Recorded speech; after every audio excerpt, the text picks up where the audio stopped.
हम लोगों ने 1 साल पहले आप मीडिया कर्मियों के माध्यम से सारे देश को बताया था कि सत्येंद्र जैन गिरफ्तार होने वाले हैं। भारतीय जनता पार्टी ने कहा आम आदमी पार्टी झूठ बोल रही है, सहानुभूति बटोरने की कोशिश कर रही है। ऐसा कुछ नहीं चल रहा। और कुछ दिनों बाद आपने देखा सत्येंद्र जैन साहब को गिरफ्तार कर लिया गया। हमने कहा कि अब टारगेट पे मनीष सिसोदिया हैं, आम आदमी पार्टी के दूसरे नंबर के नेता हैं, सरकार में दूसरे नंबर के नेता हैं। लोगों ने कहा आम आदमी पार्टी बिना बात झूठ बोलती है, ऐसा कुछ नहीं होने वाला। और आज आपके सामने है भारतीय जनता पार्टी की केंद्र सरकार के आदेश पर आज मनीष सिसोदिया जी को गिरफ्तार कर लिया गया। कहा जा रहा है मनीष सिसोदिया जी ने 10,000 करोड़ रुपए का घोटाला किया है। यह पूरा का पूरा जो नैरेटिव है झूठा है और हास्यास्पद है। और मैं आपको बताऊं कि जिस तरीके से केंद्र सरकार काम कर रही है, सारी की सारी एजेंसियां भारतीय जनता पार्टी के मुख्यालय में लिखी हुई स्क्रिप्ट के अनुसार काम कर रही हैं। कोई एजेंसी आज संविधान और कानून के हिसाब से काम नहीं कर रही। जो स्क्रिप्ट में लिखा है वैसा हो रहा है। एक समय था जब एजेंसी कानून के हिसाब से चला करती थी। पार्टियों में प्रकोष्ठ होते हैं, महिला प्रकोष्ठ, यूथ विंग। आज ये सारी की सारी agency CBI, ED, income tax, SEBI, सब की सब भारतीय जनता पार्टी के प्रकोष्ठ बन के रह गए हैं। इनको कानून से कोई लेना देना नहीं है। और मैं आपको पूरा का पूरा बिना अदालत जाए मैं आपको पूरा का पूरा पटकथा यहीं पे सुना सकता हूं। देखिए, जब गिरफ्तारी होनी थी मैंने कई मीडिया चैनल्स को बताया कि देखिए गिरफ्तारी कैसे होगी। मैं बता देता हूं कैसे होगी। कोई सबूत नहीं, उनके घर पे 1 रुपया नहीं मिला, उनके गांव में कोई जायदाद नहीं मिली, 500 छापे मारे, मनीष सिसोदिया के खिलाफ एक डॉक्यूमेंट्री एविडेंस नहीं मिला। मगर गिरफ्तारी कैसे होगी मैं आपको बता देता हूं। आप किसी बड़े नेता को बुलाइए, कहिए पूछताछ हो रही है, 8 घंटे बिठाइए, छोड़ दीजिए, फिर दोबारा बुला लीजिए, तिवारा बुला लीजिए और फिर कहिए मनीष सिसोदिया कॉपरेट नहीं कर रहे। ये बहुत साधारण सी बात है। कॉपरेशन का क्या मतलब है? आप जो कह रहे हैं वो कहना शुरू कर दें तो कॉपरेट हो गया। तो कॉपरेट ना करने के नाम पे आप किसी को भी गिरफ्तार कर चुके हैं, करते रहे हैं और कर रहे हैं। अब अदालत में क्या होगा कल, मैं वो भी आपको बता देता हूं। पत्रकार बंधु मिला लीजिएगा। कल सीबीआई से वो पूछेंगे कि भैया आपके पास इनके खिलाफ क्या डॉक्यूमेंट्री एविडेंस है। ये पूरी की पूरी जो लड़ाई है, ये पूरी की पूरी जो इन्वेस्टिगेशन है, जो पिछले मई जून से चल रही है, करीब 1 साल हो गया, वो इन्वेस्टिगेशन डॉक्यूमेंट्स के बिहाफ पे है कि क्या डॉक्यूमेंट्स मंत्री साहब ने पास किए, किन डॉक्यूमेंट्स के ऊपर पॉलिसी बनी और क्या डिसीजन हुए। वो सब तो डॉक्यूमेंट्री एविडेंस है। उसके लिए आपको गिरफ्तारी की क्या जरूरत है? मगर कल सीबीआई कोर्ट में यह कहेगी साहब कुछ खास तो नहीं है, मगर मनीष सिसोदिया कॉपरेट नहीं कर रहे, इसलिए हमको इनकी कस्टोडियल इंटेरोगेशन करनी है। यानी कि सीबीआई को अपनी कस्टडी में इनसे पूछताछ करनी है। कोर्ट कहेगा अच्छा 10 दिन नहीं, 10 दिन नहीं, 3 दिन ले लो। फिर 3 दिन के बाद सीबीआई कहेगी हमें और सवाल पूछने। कोर्ट कहेगा अच्छा 5 दिन ले लो। जब कस्टोडियल इंटेरोगेशन हो जाएगी तो सीबीआई कहेगी, क्या कहेगी वो भी मैं आपको बता देता हूं। सीबीआई कहेगी जज साहब ये इतने बड़े उप मुख्यमंत्री हैं, इतने इन्फ्लुएंशियल आदमी हैं, अगर इनको हम बाहर जाने देंगे तो ये गवाहों के ऊपर दबाव बना लेंगे, इसलिए इनको अब जुडिशियल कस्टडी में रखा जाए, इसलिए अब इनको तिहाड़ जेल भेज दिया जाए। और जब तक तिहाड़ जेल में रखा जाए, जब तक हम अपनी इन्वेस्टिगेशन पूरी ना कर लें। अब इन्वेस्टिगेशन कोई टाइम बाउंड होनी चाहिए। 90 दिन का समय था, आपने चार्जशीट दायर कर दी, मनीष सिसोदिया का तो नाम ही नहीं है उसमें। आपने दूसरी सप्लीमेंट्री दायर कर दी, उसमें भी मनीष सिसोदिया का नाम नहीं है। नहीं कहेंगे साहब हम अभी तीसरी लाएंगे, उसके बाद चौथी लाएंगे, उसके बाद 5वीं लाएंगे, और तब तक हम मनीष सिसोदिया को जेल में रखेंगे। ये मोडस ऑपरेंडी है भारतीय जनता पार्टी की कि आप किसी भी अपने राजनीतिक दुश्मन को किसी भी मुकदमे के अंदर जेल के अंदर डाल दें। एक समय था जब आपको किसी की अरेस्ट से पहले कानून की धाराओं का इस्तेमाल करना पड़ता था, आपको यह साबित करना पड़ता था अदालत में कि भाई आपको अरेस्ट की क्या जरूरत है, आप ये बताइए, आप कोई ऐसे किसी को तो अरेस्ट नहीं कर रहे। एक आदमी दिल्ली का उप मुख्यमंत्री है, 22 विभाग उनके पास हैं, बजट उनको अगले हफ्ते पास करना है, शिक्षा उनके पास, स्वास्थ्य उनके पास, पीडब्ल्यूडी उनके पास, एक्साइज उनके पास, तमाम डिपार्टमेंट, इंडस्ट्री हो, टूरिज्म हो, लेबर हो, इतने सारे महकमे वाला एक मंत्री, और आप उसको बस ऐसे ही गिरफ्तार कर रहे हैं। यह सरासर जुल्म है, मूर्खता है।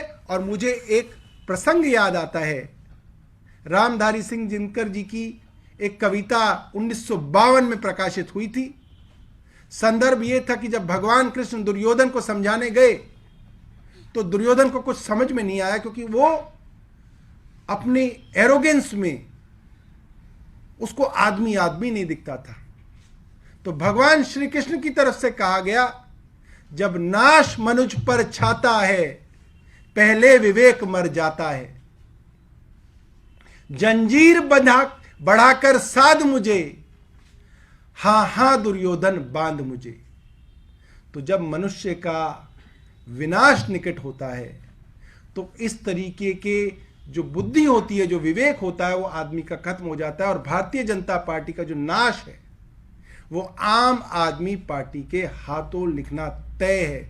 आज की तारीख, आज का समय आप याद रखिएगा, हिंदुस्तान के अंदर भारतीय जनता पार्टी की सरकार को समाप्त करने वाली पार्टी आम आदमी पार्टी बनेगी। नरेंद्र मोदी जी का शासन समाप्त करने वाला आदमी अरविंद केजरीवाल बनेगा। और ये बात सबसे ज्यादा भारतीय जनता पार्टी जानती है और समझती है, इसलिए आज अरविंद केजरीवाल के पीछे पड़े हुए हैं। आज अरविंद केजरीवाल इनकी आंखों के अंदर खटक रहे हैं। इनको राहुल गांधी से कोई फर्क नहीं पड़ता, इनको किसी और राजनीतिक दल के नेता से कोई फर्क नहीं पड़ता। इनको पता है इनको तो संभाल ही लेंगे, इनको तो 30 साल से संभाल रहे हैं, आगे भी संभाल लेंगे, मगर अरविंद केजरीवाल को कैसे संभालेंगे। अरविंद केजरीवाल, जिसके लिए देश के कोने कोने में लोगों के दिल में अरविंद केजरीवाल का नाम धड़कता है, जहां सर्वे होते हैं कि प्रधानमंत्री उम्मीदवार के लिए कौन सा चेहरा है जो विपक्ष में सबसे मजबूत दिखता है, तो उसमें अरविंद केजरीवाल नंबर 1 पे आते हैं। और एक बार नहीं, बार बार पोल्स पे आते हैं। तो इससे भारतीय जनता पार्टी डरती है, घबराती है, और उनको लगता है कि कल को आम आदमी पार्टी बड़ी ना हो जाए। हम दिल्ली में आए, दूसरी बार आए, तीसरी बार आए, हम पंजाब में आ गए। भारतीय जनता पार्टी का 27 साल पुराना किला हमने सेंध लगा दी गुजरात के अंदर। हम गोवा में 2 सीटें लेके आए, हम छत्तीसगढ़ लड़ेंगे, हम कर्नाटका लड़ेंगे, हम मध्य प्रदेश जाएंगे। हम हर राज्य के अंदर मजबूती से भारतीय जनता पार्टी की आंखों में आंख डाल के सवाल पूछते हैं, और उन सवालों का जवाब ना प्रधानमंत्री के पास है, ना भारतीय जनता पार्टी के पास है। आज जो हुआ है वो कानून की, संविधान की हत्या हुई है। पूरी दुनिया आज भारत देश की केंद्र सरकार पे हंसेगी। पूरी दुनिया कहेगी कि ऐसी केंद्र सरकार। अरे जिस शिक्षा मंत्री के बारे में पूरे दुनिया में चर्चा होती है, अमेरिका से राष्ट्रपति आते हैं तो उनकी पत्नी कहती है मुझे अरविंद केजरीवाल और मनीष सिसोदिया के स्कूल देखने हैं। यूनाइटेड नेशन से कोई आता है तो वो पहले स्कूल देखता है। आज उस शिक्षा मंत्री को गिरफ्तार करने का पाप भारतीय जनता पार्टी की केंद्र सरकार ने किया है। इतिहास में इस पाप को हमेशा याद रखा जाएगा। इनको कभी भी इस कुकर्म के लिए माफी नहीं मिलेगी। मैं अब दिलीप भाई से कहूंगा कि वो अपने शब्द जो है आपके सामने रखें। उसके बाद आतिशी और जैस्मीन भाई जो है अपनी बात रखेंगे।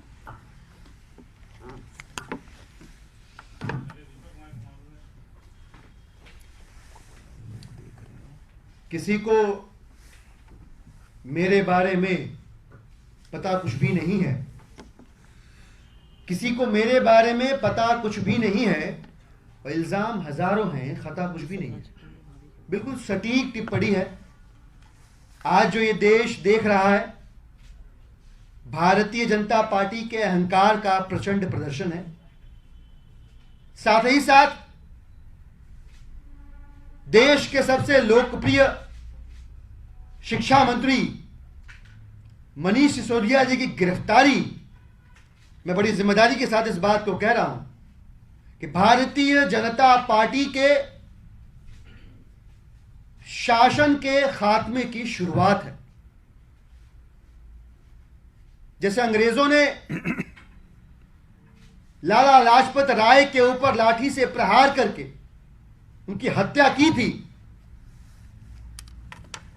तो लाला लाजपत राय ने कहा था कि मेरे खून का एक एक कतरा अंग्रेजी शासन के ताबूत में कील बनकर गड़ेगा।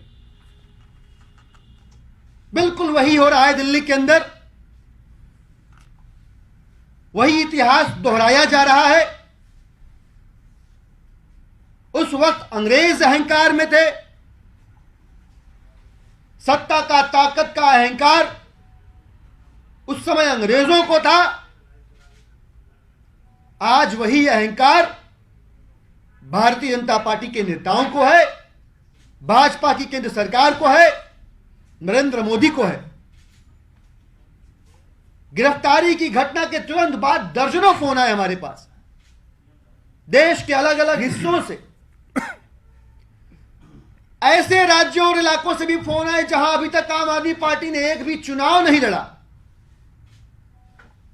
पूरे देश की जनता में भारी रोष है, बेचैनी है, गुस्सा है। मैंने कहा, लोगों से पूछा, आप क्यों परेशान हो रहे, ठीक हो जाएगा? बोले नहीं, बात सिर्फ इतनी सी नहीं है कि आम आदमी पार्टी हमारे जिले में, हमारे राज्य में नहीं है।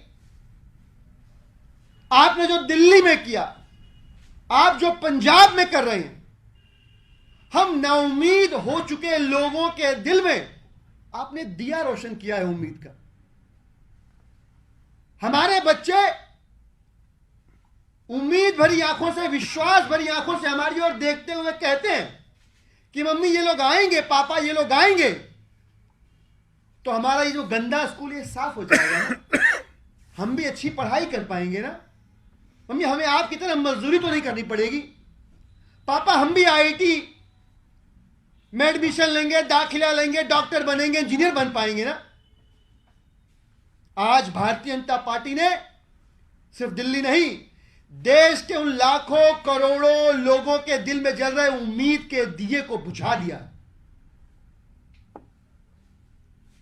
भारतीय जनता पार्टी ने शर्म तो कब की छोड़ दी थी, और लोकतंत्र की हत्या करने का सिलसिला भी पुराना है भाजपा का। लेकिन आज जो कायराना और घिनौनी हरकत भाजपा ने की है, दिल्ली के 20 लाख परिवारों की आहट तो लगेगी ही। पूरा देश भाजपा को दिल से धिक्कार रहा है और तैयार बैठा हुआ है आने वाले वक्त में भारतीय जनता पार्टी के इस अहंकार का जवाब देने के लिए। क्योंकि राजनीति में तमाम खूबियां खामियां हों, पर यह एक खूबसूरती है, यह एक सौंदर्य है राजनीति का। कांग्रेस अहंकार में आई, आसमान से उठा के देश की जनता ने जमीन पर बिठा दिया कांग्रेस को। आज नाम लेने वाला नहीं है कांग्रेस का। तो नरेंद्र मोदी जी किस अहंकार में डूब के ये सोच रहे हैं कि वो हमेशा के लिए यहां पे हैं। आज जो भाजपा ने किया है, भारतीय जनता पार्टी के लोग लिख लें, और उनसे सहमति रखने वाले जो भी 2-4 लोग हैं वो भी लिख लें। कल को यह मामला कोर्ट में आएगा, कोर्ट की बहस में एक क्षण भी यह मामला ठहरेगा नहीं, क्योंकि बेबुनियाद आरोप है, फर्जी आरोप है, तथ्य विहीन आरोप है। इन आरोपों का कोई आधार नहीं है, कोई सिर नहीं है, कोई पैर नहीं। 70,000 करोड़ रुपए का बजट दिल्ली का, 10,000 करोड़ रुपए एक आदमी रिश्वत ले, क्या मजाक चल रहा है? 10,000 करोड़ रुपए हैं, 11 जीरो हैं। 10 रुपए का कुरकुरे नहीं कि खा के पॉलिथीन फेंक दी और पता भी नहीं चला कहां गया। तो भाजपा ने जिस अहंकार का परिचय दिया है, पूरा देश गुस्से में है, रोष में है, और लोग इसका जवाब जरूर देंगे। धन्यवाद।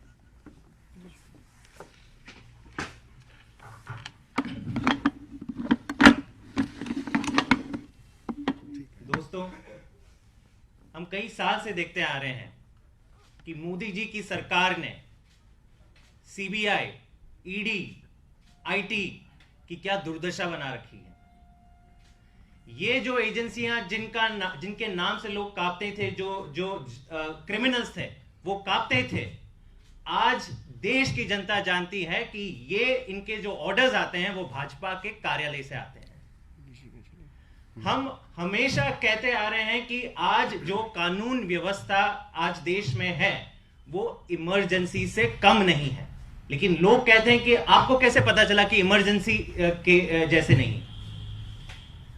आज की जो घटना हुई है, आज का जो कांड भाजपा ने किया है, बिना कोई सबूत, बिना कोई भी एक्चुअल एविडेंस, डॉक्यूमेंट्री एविडेंस या फिर तस्वीर या वीडियो कोई नहीं है उनके हाथ में। 1 साल तक उन्होंने बहुत प्रयास किए, कुछ उनके हाथ नहीं लगा, फिर भी आज इन्होंने मनीष सिसोदिया जी को अरेस्ट कर दिया। तो ये जो बात है कि देश में एक अनअनाउंस्ड इमरजेंसी चल रही थी, इतिहास गवाह रहेगा कि 26 फरवरी 2023 जब पूछा जाएगा कि ये अनअनाउंस्ड इमरजेंसी को आपने कब अनाउंस किया, तो 26 फरवरी को मनीष सिसोदिया जी को अरेस्ट करके आपने ये देश को अनाउंस किया कि आज देश संविधान से नहीं चलेगा, देश कानून से नहीं चलेगा, देश केवल भाजपा के कार्यालय से चलेगा। आज देश का बच्चा बच्चा जानता है कि मनीष सिसोदिया एक ऑनेस्ट और सबसे सर्वश्रेष्ठ शिक्षा मंत्री का नाम है। इनका कसूर भी क्या है? आप कह रहे हो कि कोई बड़ा घोटाला कर दिया, क्या आपने कभी पूछा भी कि क्या हुआ क्या है, ये क्या स्कैम है, उन्होंने क्या किया है? कोई चीज नहीं है, कोई प्रमाण नहीं है।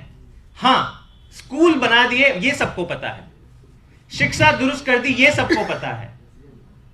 तो आज जिस तरीके से संविधान का, कानून का गला घोटा गया है, मेरे ख्याल से देश भर में आज और कल और आने वाले कई दिनों अगर कोई चर्चा होगी देश के कोने कोने में, तो यही होगी कि दिल्ली में जो हो रहा है, मनीष सिसोदिया के साथ हो रहा है, वो बड़ा गलत है और देश को एक अंधकार की तरफ ले जाने वाला स्टेप है। और लोग इसका जवाब देंगे। इसका जवाब आम आदमी भी नहीं, आम आदमी के कार्यकर्ता भी नहीं, देश का जन जन देगा, हर चुनाव में देगा और रास्ते में देगा और संसद में भी देगा। Thank you. अरे बोलिए।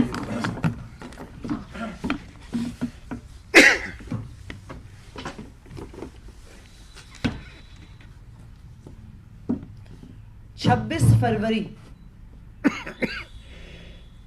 ये तारीख 26 फरवरी 2023 ये तारीख भारत के इतिहास में एक काले अक्षर के तौर पर लिखा जाएगा। ये वो तारीख है जब भारतीय जनता पार्टी ने उस व्यक्ति को गिरफ्तार किया जिसने दिल्ली के बच्चों को एक उम्मीद दी, जिसने दिल्ली के बच्चों को एक अच्छा भविष्य दिया, जिसने देश के बच्चों को एक उम्मीद दी कि गरीब होने के बावजूद उन्हें एक सुनहरा भविष्य मिल सकता है। क्या कसूर है मनीष सिसोदिया का? उनका कसूर है कि वो रोज सुबह 6 बजे उठ के दिल्ली के सरकारी स्कूल पहुंच जाते हैं। उनका यह कसूर है कि वो अपना 25% बजट शिक्षा को देते हैं। उनका यह कसूर है कि वो हर साल सैकड़ों बच्चों को IIT JEE पहुंचाते हैं। आज तक इस तथाकथित एक्साइज पॉलिसी स्कैम में भारतीय जनता पार्टी की CBI, भारतीय जनता पार्टी की ED 1 रुपए के भ्रष्टाचार का सबूत सामने नहीं रख पाई। और आज मैं पूरी देश की मीडिया के सामने कह रही हूं कि ना ही इस केस में कोई भी एजेंसी 1 रुपए के भ्रष्टाचार का प्रमाण सामने रख पाएगी। लेकिन आज 26 फरवरी 2023 की ये गिरफ्तारी भारतीय जनता पार्टी की शासन का अंत का आज पहला दिन है। पूरे देश में रोष है, पूरा देश नाराज है, पूरे देश में लोग पूछ रहे हैं कि आखिरकार मनीष सिसोदिया को गिरफ्तार कर लिया। और आज मनीष सिसोदिया की इस गिरफ्तारी का जवाब देश के लोग देंगे, भारतीय जनता पार्टी के शासन को समाप्त करके देंगे। Thank you. जी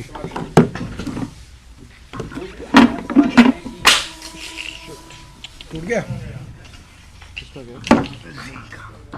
सॉरी हाँ सवाल ये है कि डिप्टी सीएम के पास काफी अहम विभाग थे, बजट भी उन्होंने फाइनल करने की बात कही थी, तो अब उस जिम्मेदारी के बारे में आपने सोचा कि सरकार कैसे चलेगी, क्योंकि आपके अब 2 मंत्री कहीं ना कहीं गिरफ्तार हैं, एक जेल में है, गिरफ्तार हो चुके हैं। देखिए ये बात भारतीय जनता पार्टी जानते हुए कर रही है। वे सरकार को किसी तरीके से अपने कामों में रोकने की कोशिश कर रहे हैं और हम ये बात कह चुके हैं, हम लोग गिरफ्तारियां देने के लिए तैयार हैं। हम लोग इस बात को समझते हैं कि अभी कई लोगों के ऊपर कई मुकदमे किए जाएंगे, कई लोगों को गिरफ्तार किया जाएगा, झूठे मामले बनाए जाएंगे, मगर हम लोग गिरफ्तारियों से और जेल से डरने वाले नहीं हैं। सरकार के काम आगे चलते रहेंगे, पार्टी आगे बढ़ती रहेगी। जब जब पार्टी को दबाने की कोशिश होगी, पार्टी और मजबूत होके और ऊपर आगे की तरफ बढ़ेगी, मगर हम लोग डरेंगे नहीं, रुकेंगे नहीं और झुकेंगे नहीं। तो क्या आप कोर्ट में अपने आप को मजबूत करेंगे, सड़कों पर भी आपका कोई संग्राम देखने मिलेगा, या सड़कों पे उतरेंगे? अगर आप कह रहे हैं कि गिरफ्तारी गलत है तो क्या विरोध में उतरेंगे अब आप? देखिए ये तो जनता के ऊपर है, जनता क्या सोचेगी। जनता सड़क पे उतरना चाहेगी या बैलेट पेपर पे भारतीय जनता पार्टी को जवाब देना चाहेगी, मगर जनता देख सब कुछ रही है। ऐसा नहीं है कि जनता बेवकूफ़ है, जनता देख भी रही है, समझ भी रही है और भारतीय जनता पार्टी को जवाब जनता देगी। What is the Aam Aadmi Party's next plan? I mean, are you going to move court today, or are you planning any protest tonight or tomorrow morning? What is the next move from the party now? No, I think the next move for the party is to stand and support the family of Manish Sisodia. We stand united with him. We believe he was our torch bearer, and we will go and meet his family, and we are there for her and his family always.